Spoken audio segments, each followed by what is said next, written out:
qu'est-ce qu'on a fait au bon Dieu, est filmé de quel point de vue? Il est filmé du point de vue de cette France qui a peur et qui veut bien intégrer l'autre au prix d'un certain travail. En fait, c'est ça. Donc, ce n'est pas du tout un film sur le partage, ce n'est pas un film qui accepte l'autre en tant qu'il est différent.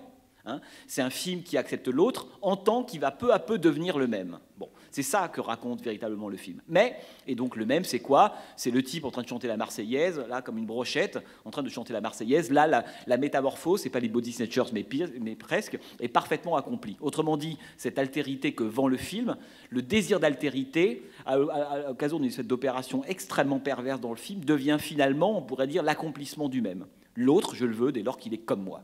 Autrement dit, je ne veux évidemment pas de l'autre. Hein, pour que j'accepte l'autre, il faut qu'il se détruise, il faut qu'il renie, il faut qu'il soit le contraire d'eux, donc il faut qu'il soit comme moi. Et à la fin, ces gendres vont faire l'opération formidable. Il est comme moi, puisqu'ils sont tous racistes comme moi, évidemment. Et en plus, voilà, ils boivent du vin, ils boivent tous du vin, ils vont tous à l'église. On les voit à un moment donné, les quatre chanter le Divin Enfant à l'occasion de la messe de Noël, et ils chantent la Marseillaise. Donc la métamorphose quasi fantastique, on est presque du côté du surnaturel. Donc qu'est-ce qu'on a fait au bon Dieu? La métamorphose a lieu exactement au moment de la séquence que je vous ai montrée.